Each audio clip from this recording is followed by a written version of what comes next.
ሰሉ አለ ነቢ። እንግዲህ ከታች ላይ በምስል የምትመለከቱት ቴዎድሮስ ካሳሁን ወይም ቴዲ አፍሮ ይባላል።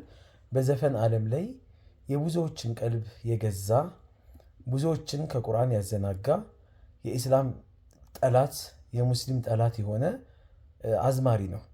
በጣም የሚያጅበው በጣም የሚገርመው ነገር የሱ ዘፈን ሊወጣ ዋዜማው ወይም አንድ ቀን ሲቀረው ሙስሊሞች ሳትቀሩ የሌሎችን አይመለከተኝም፣ ሙስሊሞች ሳትቀሩ ሊወጣ ነው አልበሙ፣ ስንተኛ አልበሙ፣ ዘፈኑ ይዘቱ እንዲህ ነው እያላችሁ ስትለፈልፉ ነበር። በጣም ታሳፍራላችሁ።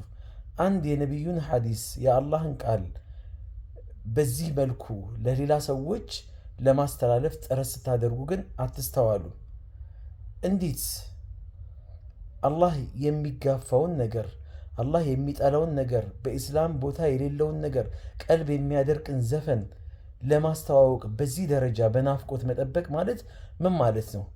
በተለይ ይሄ ግለሰብ አጼዎች የሙስሊሞች ጠል የሆኑ ሙስሊሞችን ገዳይ የነበሩ መስጊዶችን አፍራሽ የነበሩ ኢስላምን ከምድረ ገጽ ማለት ከኢትዮጵያ ምድር ለማጥፋት ጧት ማታ ሲያልሙ ሲያቅዱ የነበሩ አካሎችን በተለያየ ዘፈኑ ሲያሞካሽ የነበረ አካልን በዚህ ደረጃ በጉጉት ዘፈኑ መጠበቅ ምን ይሉታል?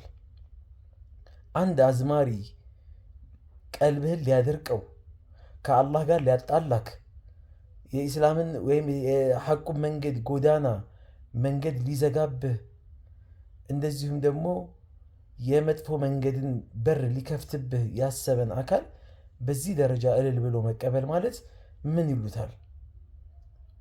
አላህ ስለ እነዚህ ሰዎች ተናግሯል። ወሹዓራኡ የተቢዑሁሙል ጋውን፣ እነዚህ ገጣሚዎች ዘፋኞች የሚከተሏቸው ጠማሞች ናቸው፣ መንገድ የሳቱ ሰዎች ናቸው። ታዲያ ከጠማሞች ሆነን ነው ማለት ነው? አለም ተራ አነሁም ፊ ኩል ዋዲን የሂሙን፣ በየሸለቆ በየቦታው ሲዋልሉ አትመለከታቸውም? ወአነሁም የቁሉነ ማ ላ ይፍዓሉን፣ እነዚህ የማይሰሩትን ነገር እንደሚናገሩስ አታውቅም እንዴ ይላቸዋል። ዘፋኞች የሚዘፍኑትን ነገር የሚኖሩት አይደለም፣ ውሸታሞች ናቸው። ስለ ፍቅር ዘፍነው አንተን በፍቅር ዓለም ላይ በውሸት በስሜት በምኞት አንተን እንድትዋልል አድርጎ አንቺን እንድትዋልል አድርጎ የራሱን ህይወት ቢዝነሱን ይቀጥላል እሱ። ከሁሉም በላይ ደግሞ የሸይጣን ቁርአን ነው። ከአላህ መንገድ ሰዎችን የሚዘጋ ነው። ከቁርአን ጋር ሰውየውን የሚያጣላው ነው። ቀልቡን የሚያደርቀው የሆነ ተግባር ነው። ተው፣ ወደ አላህ ተመለሱ። ሰላም አለይኩም ወራህመቱላሂ ወበረካቱ።